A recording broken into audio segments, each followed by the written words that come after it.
Magandang gabi po, Senador. Good evening, Rolex. Ang katanungan ko po ay tungkol sa power.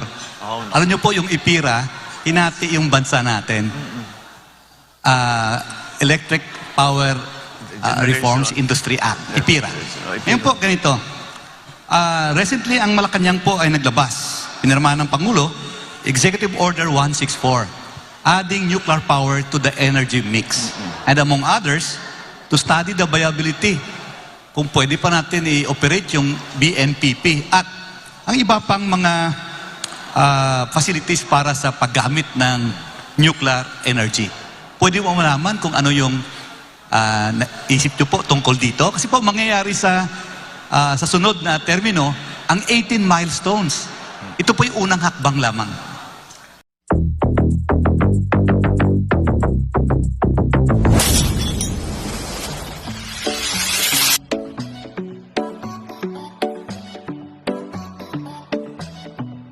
Marami talagang pinag-uusapan. Energy is hard. Ito, aaminin ko sa inyo, talagang pinag-aaralan ko, napakahirap ayusin. Dahil nga, yung ating sistema, the IPIRA law, marami talaga nakakontain dyan na kailangan pag-aralan ulit. Because ang reklamo sa buong bansa, both na consumers lamang at saka yung mga negosyante. Kasi lagi natin napapag-usapan mga foreign investors na nagre-reklamo sa power, pati local investors. Kaya ang investment sa Pilipinas is not capital intensive. Yung mga investment sa Pilipinas short term lang, kuminsan hot money lang ang pumapasok, pasok-labas lang yan. It doesn't build anything. So that is it. It is a major problem. At kung titignan natin ang mga projection sa pangyayari, ngayon just as a perfect example, narinig na siguro naman ng lahat, na sinasabi na baka sa eleksyon magkakaroon ng brownout. Kaya dahil nasa gitna na tayo ng summer, ng tag-araw. Kaya yan ang maliwanag na maliwanag, kulang na talaga ang power supply doon sa ating requirements. At saka, yung idadagdag pa dapat natin para makapag-industrialize tayo ng mabuti. Kaya it's something that has to be attended to. In other words, kailangan natin lahat.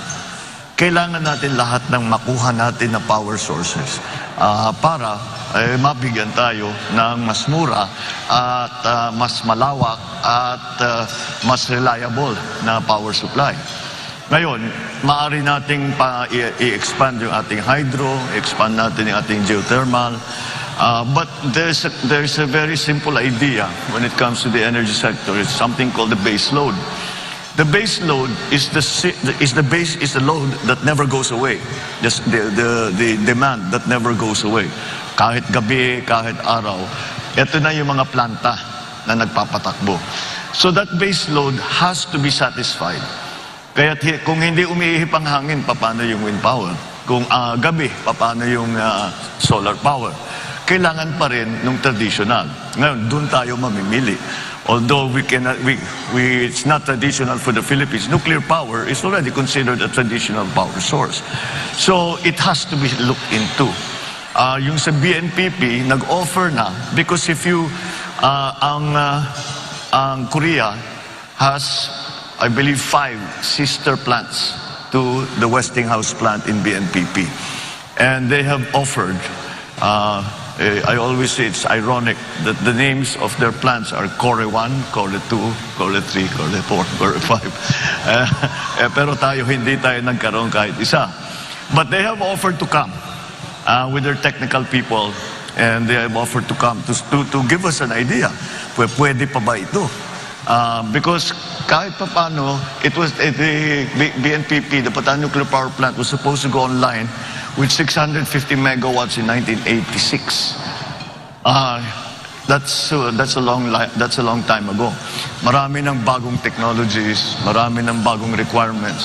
So we'll see. We have to. I think we should be open to our Korean friends to come and to tell us if this is still viable or you have to do something else.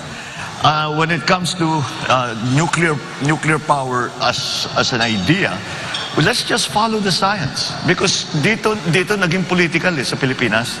It's also political in other places, but in our particular case, the reason we have no power plant, nuclear power plant at all is pure politics. Did not really follow the science. So we have to look into it because even after Fukushima, when everybody was saying nuclear power is we have to rethink, we have to, kailangan natin pag-aralan ulit yan, mukhang delikado. Walang nagbago ng kanilang pagplano na pagpatayo ng nuclear power plant kahit saan. Amerika tuloy-tuloy pa rin. Sa France, the majority of their power is already created by nuclear power. So in the other countries, ganun din. So I still think that it's something we should examine. There are many new technologies. One of the ones that we keep reading about are the modular nuclear power plant. They start with a small one. Gusto mong palakihin, bumili ka ulit ng module, ikakabit mo, palaki mo ng palaki hanggat gusto mo. Siguro naman kaya natin patakbuhin ang nuclear power plant. Wala naman, there's no reason na bakit hindi kaya ng Pilipino na magpatakbo ng nuclear power plant. So, it's something that should be part of the mix. Kasama diyan is COP26, where we decided to cut down on coal-fired power generation. And what happened, nagtaasan ng presyo kasi walang kapalit sa renewable. Ibig sabihin, yung mix ng renewable at saka traditional, kailangan talaga natin, we have to decide once and for all, what is the mix that's good for the Philippines. I think it's not going to be a static point. I think as years go on and we develop renewables, we develop other sources of power, that mix is going to slowly shift towards renewables, hopefully, because that's what we want because of climate change. But nonetheless, that mix is still something that's up in the air that we haven't really determined what is proper and appropriate for the Philippine setting. But to make a short answer to your question, is that lahat kailangan natin. Kailangan natin palakihin ng hydroelectric, kailangan natin palakihin yung geothermal, kailangan natin paramihan ng mga power plant, kailangan natin tumingin sa mga bagong technologies, wind farm, solar, kailangan natin tingnan ng nuclear. At kung kailangan talaga, di balikan natin oil-fired. But oil-fired has become less and less attractive because of what's happening in the volatility of oil prices, especially in the last 2-3 years. Then with this new development in Ukraine, talagang kailangan pag-isip-isipan natin na mabuti. Kasi baka maipit tayo, pag tumaas na naman yan, hindi natin maipatakbo yung planta natin, balik na naman tayo sa dati, nasa brownout na naman tayo. Now we have lots of coal here in the Philippines. The Chinese claim to have good enough technology. I've actually visited one of their coal-fired plants that na malinis na, that they're able to extract the carbon and they're able to dispose of the carbon properly. So all of these things we need to look into. Lahat yan kailangan natin. Well, after the generating companies, meron po tayong Transco. Marami reklamo sa Transco. Senador, open ba kayo sa idea na katulad ng tubig, may west sector operator, may east sector operator, chop natin ang Transco? I don't think so. May economies of scale yan eh. Ang business model ng high tension na delivery na ginagamit ng Transco is the same as a tollway. You maintain the tollway, you collect toll, and that's how you pay for what you build. That's the same thing that Transco should be doing. Yun lamang, siguro hindi sapat. Sa amin lang, marami kaming pangangailangan dyan sa Transco. We were hoping to build a high-tension cable from Ilocos Norte to directly export the power we are producing via windmills directly to Manila because that's where the demand is. And it's more profitable for us. But hanggang ngayon, hindi pa nangyayari. And I'm not sure, I'm not privy to the board meetings and the discussions going on in Transco. So I do not know quite why wala pa yan.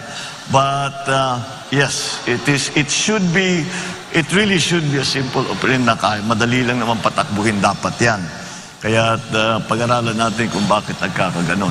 You mentioned IPIRA. We have to look back at IPIRA. I think IPIRA might already have already, at least certain provisions in IPIRA are already obsolete.